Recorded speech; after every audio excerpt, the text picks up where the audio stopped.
The call to prayer drifts over Jakarta's rooftops just before dawn, threading through diesel fumes and the clatter of early motorbikes. While 1,000 miles east, on a Flores hillside, the only sound is a rooster and the low churn of a river finding its way to the sea.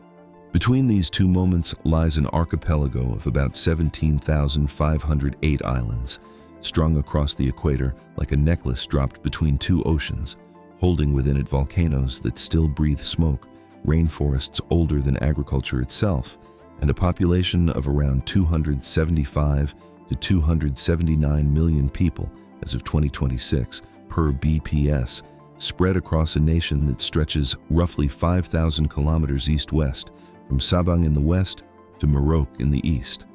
Here, tradition does not simply survive alongside modernity. It negotiates with it daily in markets and mosques, in rice paddies and fiber optic cables. This is Indonesia. Smoke rises first, from clay stoves and tiny charcoal braziers set up before sunrise, where women fry banana fritters and boil sweet black coffee for husbands and sons already dressed for work.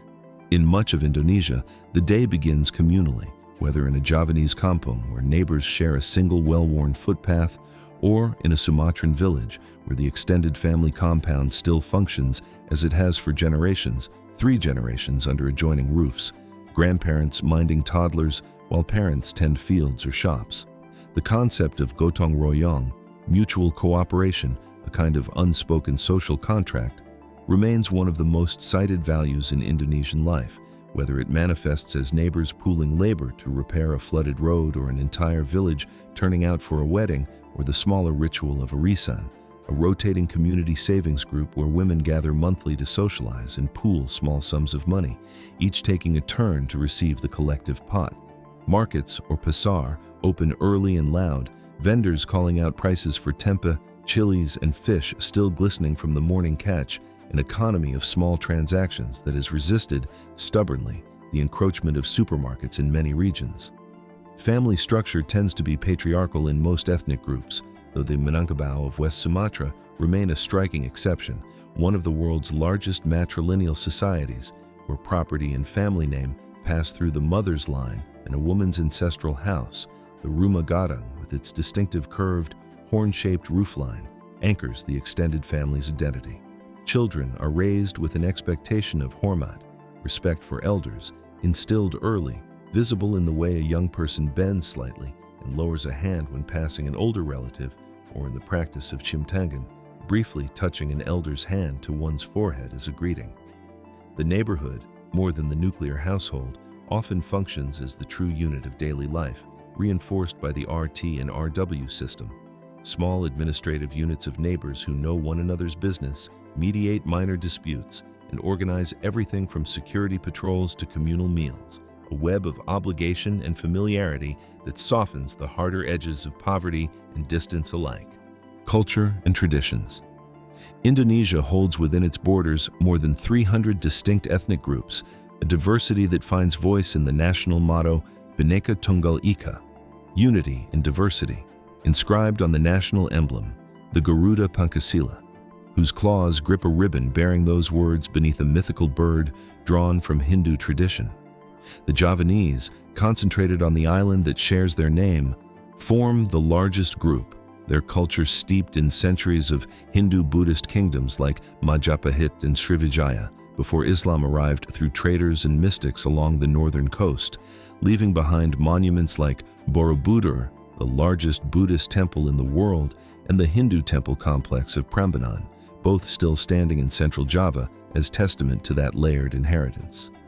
The Sundanese of West Java, the Batak of North Sumatra with their distinctive clan-based houses and the sound of the Gondang drum ensemble, the Balinese, whose Hindu traditions persisted even as Islam swept the archipelago, and the Bugis of South Sulawesi, historically renowned as seafarers and shipbuilders of the Finnissy schooner, each carry their own language, cuisine, and cosmology. Indonesia is the most populous Muslim-majority nation on Earth, yet its religious landscape includes significant Christian, Hindu, and Buddhist communities, and the state officially recognizes 6 faiths, a pluralism written into law even where friction sometimes tests it in practice. Bahasa Indonesia, a form of Malay elevated to national language at independence, functions as the connective tissue across more than 700 regional languages and dialects, a linguistic bridge that lets a Papuan and an Aceh converse despite ancestral tongues as different as any in Europe. Festivals mark the calendar's rhythm. Eid al-Fitr, closing the fasting month of Ramadan, empties cities as millions travel home in the mass migration known as Mudik, one of the largest annual human migrations on the planet. Nyepi, the Balinese Day of Silence, halts an entire island, its airport closed, its streets emptied by law for a full day of introspection, preceded the night before by the Ogo Ogo Parade, where villages parade monstrous effigies through the streets before burning them to banish evil spirits. And Galungan, when Balinese believe ancestral spirits return to visit the living, marked by tall bamboo poles called penjor, arching over every roadway. National pride runs through the memory of a long anti-colonial struggle against Dutch rule, culminating in independence proclaimed by Sukarno and Hatta in 1945, a history taught to every school child as the foundation of a shared identity stretched across an ocean of difference. Work and economy. For centuries, the archipelago's wealth grew from its soil and its seas. Rice terraces cut into volcanic hillsides, clove and nutmeg groves that once drew European empires across the globe in search of the spice islands of Maluku, and fishing fleets working waters among the richest in marine biodiversity on the planet. Agriculture still employs a substantial share of the rural workforce, rice remaining the staple crop grown in irrigated sawah fields that terrace the landscape of Java and Bali in shades of impossible green, often still governed in Bali by the Subak system. A centuries-old cooperative irrigation network recognized by UNESCO for its role in managing water democratically among farmers. Palm oil has emerged as one of the country's most significant and most contested modern industries. Indonesia, now standing as the world's largest producer, its plantations spreading across Sumatra and Kalimantan, even as they draw scrutiny for deforestation and peatland fires.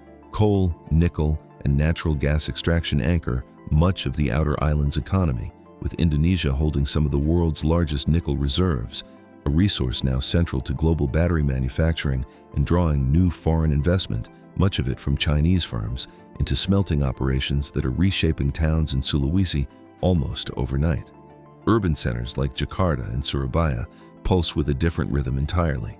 Finance, manufacturing, and a sprawling informal economy of street vendors, ride-hailing drivers, and small traders who keep the city's arteries moving. The rise of app-based gig work, through platforms like Gojek and Grab connecting millions of drivers and couriers, has become its own economic force, absorbing workers displaced from agriculture or unable to find formal employment. Civil service remains a coveted, stable path for many families, offering pension security in a country where the informal sector still employs a very large share of workers without such guarantees.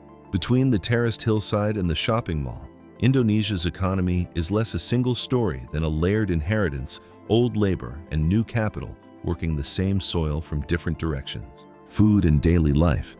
The scent of galangal and lemongrass simmering in coconut milk announces a kitchen at work almost anywhere in Indonesia, a cuisine built on the alchemy of chili, palm sugar, and fermented pastes passed down through generations of home cooks.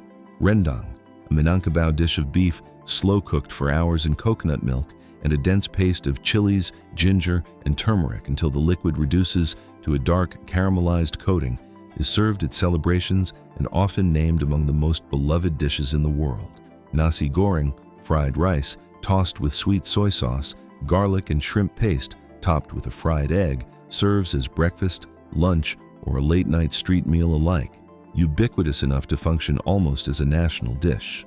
Satay, skewers of marinated meat grilled over charcoal and dipped in peanut sauce, appears at roadside carts every evening, the smoke of the grills a familiar signal that dusk has arrived. Gado-gado, a salad of blanched vegetables, tofu, and boiled egg draped in peanut dressing, offers a lighter counterpoint popular at midday meals. And soto, a turmeric yellow broth soup varying by region. Chicken in soto ayam, beef in soto betawi, is eaten as comfort food, often for breakfast, its steam rising over plastic stools at street-side warongs. These warongs, small family-run food stalls, remain the backbone of everyday eating for millions, cheaper and often more trusted than restaurants, their owners frequently cooking the same recipe for decades. Rice anchors nearly every meal, considered by many not to constitute a proper meal without it, no matter how many other dishes crowd the table, often accompanied by sambal, the chili condiment that varies from household to household and is treated almost as a signature of the cook who made it. Cooking itself is often a communal, unhurried act. Pounding sambal in a stone mortar called an ulek-an, the rhythmic thud audible from the street, is as much a daily ritual as an act of seasoning. Tea and coffee, particularly the thick, sweet kopi tubruk brewed by simply pouring hot water over ground beans, punctuate the day's smaller pauses, sipped slowly on porches and roadside stalls alike. Nature and outdoor life. Steam rises from calderas that ring the island chain like a smoldering crown, for Indonesia sits along the Pacific Ring of Fire, home to more active volcanoes than almost any nation on Earth, among them Mount Merapi in Java, one of the most active and closely monitored volcanoes in the world, and Mount Bromo, whose sulfurous crater draws pilgrims and photographers into the same misted crater rim at sunrise.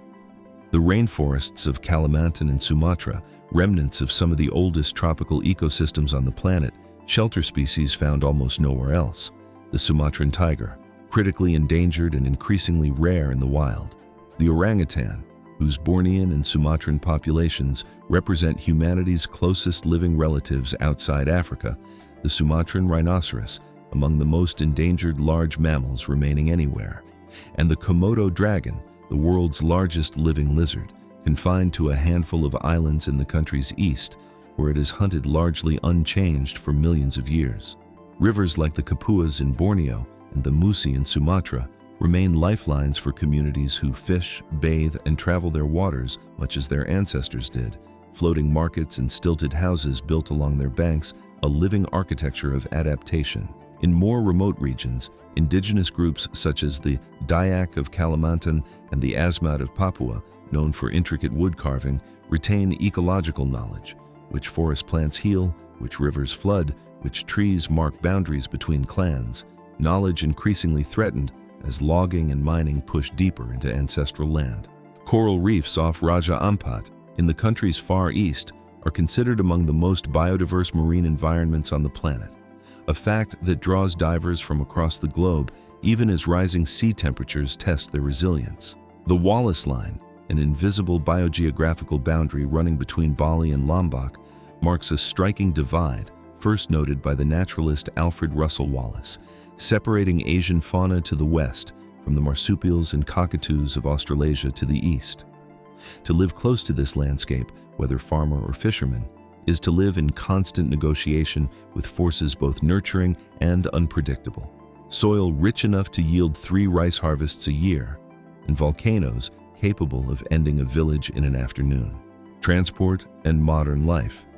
The bright orange or green jackets of ride-hailing motorbike drivers have become one of the most visible symbols of contemporary Indonesian life, threading through Jakarta's notorious congestion faster than any car could manage, delivering not just passengers, but food, medicine, and packages to doorsteps across the sprawling capital. The Angkot, small private minibuses painted in loud competing colors, still ferries commuters through provincial cities where formal transit networks remain thin, while Jakarta's own transformation includes the MRT, the Jakarta LRT, and Transjakarta Bus Rapid Transit System, one of the longest such networks in the world.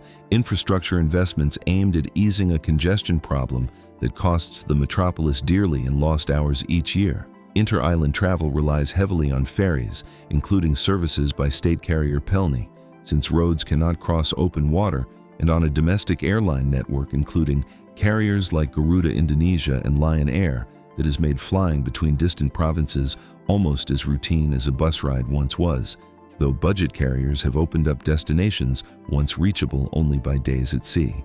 Smartphone penetration has surged even in areas where paved roads remain scarce, and mobile banking and e-commerce platforms such as Tokopedia have leapfrogged traditional infrastructure much as they have elsewhere in the developing world, letting a farmer in a remote village sell, produce online before a proper highway ever reaches his town. Yet the contrast persists starkly. A fisherman in the Maluku Islands may check market prices on a smartphone before paddling out in a traditional outrigger canoe, the newest technology riding alongside the oldest. Rural roads, particularly in Papua and the outer islands, remain poorly maintained, and for many communities, the river or the sea is still the more reliable route than any road at all. Movement here is rarely simple, but it is rarely static either.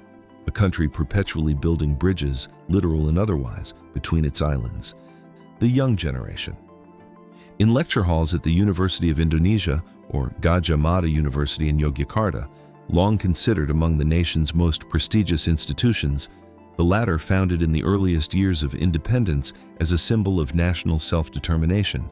A generation is being educated for a country its grandparents would barely recognize.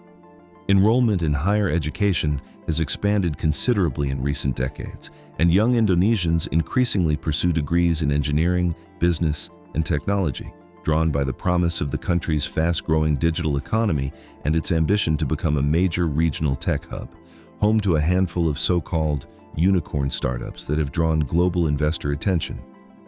Aspirations often point toward the capital, or beyond it entirely, towards Singapore, Australia, or the Middle East, where remittances sent home by Indonesian migrant workers, particularly domestic workers and laborers in Gulf states, form a significant part of many rural families' income. Yet a countercurrent runs alongside this outward pull. A growing number of young entrepreneurs are building businesses rooted in local products, from coffee grown in Aceh or Toraja to batik reimagined for contemporary fashion, betting that opportunity need not require leaving. Social media has become a battleground and a bridge simultaneously, connecting young Indonesians across the archipelago's vast distances, while also exposing them to global trends that sit uneasily beside more conservative family expectations. For many, the decision to stay in a home village or move to Jakarta, Surabaya, or overseas is not made once, but revisited constantly, weighed against the pull of family obligation and the promise of opportunity elsewhere. This is a generation raised between the prayer mat and the smartphone screen, inheriting a nation whose defining tension between rootedness and reinvention will likely be theirs to resolve. Evening and daily rhythm. As the sun drops toward the horizon, the call to Maghrib prayer rises again over cities and villages alike, and the day's public rhythm begins to soften into something more private. Streets that hummed with commerce during the day fill instead with families walking to evening markets, where the smoke of satay grills mixes with the chatter of children released from school.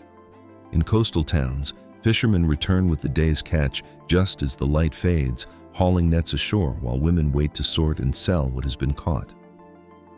Television remains a fixture of the Indonesian evening in many households, soap operas and variety shows providing a shared national conversation, though increasingly it competes with phone screens and streaming apps for the same attention.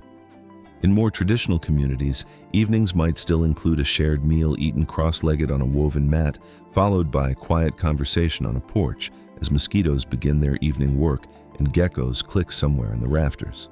Urban evenings look different. The glow of shopping malls, the crowded warungs serving late dinners to office workers reluctant to go home to empty apartments, the endless scroll of phones lit up in dark bedrooms. Whatever form it takes, evening in Indonesia carries a sense of exhale, the day's heat and labor finally loosening their grip.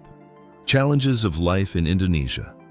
Traffic congestion in Jakarta ranks among the worst in the world, costing the economy heavily in lost productivity and fuel, a problem compounded by a city sinking measurably each year due to excessive groundwater extraction, so severe that the government has committed to relocating the national capital entirely to a new planned city called Nusantara in Kalimantan. Deforestation remains one of the country's most difficult reckonings, as palm oil expansion and logging continue to erode rainforest that both regulates regional climate and shelters endangered species found nowhere else on Earth. Can economic development and ecological preservation truly coexist at the pace both are currently demanding? Natural disasters, earthquakes, tsunamis, volcanic eruptions pose a recurring threat given the archipelago's position on the Ring of Fire, a vulnerability made painfully clear by past catastrophic events, including the 2004 Indian Ocean tsunami that devastated Aceh province and claimed enormous loss of life, events that continue to shape disaster preparedness policy today.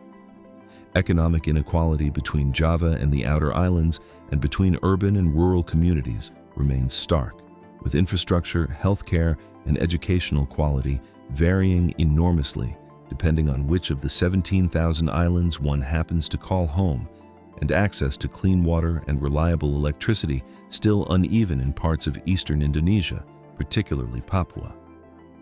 These are not abstractions debated in distant capitals. They are the daily calculus of families deciding where to build a house, whether to trust a levee, or how far a child must travel to reach a decent school. Why people stay? Ask someone from Bali why they never left for Jakarta, or someone from a Sumatran village why they returned after years working abroad, and the answer rarely comes as an argument. It comes instead as a memory. The smell of clove cigarettes on a grandfather's clothes, the specific green of a rice terrace at first light, the sound of a mosque's call carried on wind that has crossed the same hills for centuries. Home here is rarely just geography. It is the obligation to elderly parents, the wedding one is expected to attend, the plot of land carrying a family's name for generations. It is the particular taste of a mother's sambal that no restaurant, however skilled, can replicate. Even those who leave for Riyadh or Singapore often speak of return not as failure, but as destination, the whole arc of migration bent toward eventually coming home. There is comfort in a place where the neighbors know your name, where a stranger's trouble is somehow everyone's concern. To stay in Indonesia is often less a decision than a quiet act of faith, that this ground, however imperfect, is still worth the loyalty of a lifetime. Indonesia does not resolve its contradictions so much as hold them gently in the same open hand. Volcano beside rice paddy, smartphone beside prayer mat, ancient forest beside gleaming smelter. It is a country still writing itself, island by island, generation by generation, choosing each day how much of the old world to carry into the new one. Perhaps that is the truest thing that can be said of any home, not that it is finished becoming itself, but that it never stops trying. Thank you for spending this time in Indonesia's villages, markets, and volcanic hillsides. It means a great deal to share these stories with you. If this glimpse into daily life moved you even a little, consider subscribing, so the next journey finds its way to you as soon as it's ready. There's so many more places waiting to be understood this closely, so many more mornings and evenings still to explore together. Until then, thank you for watching and for caring about the way people everywhere build a life worth staying for.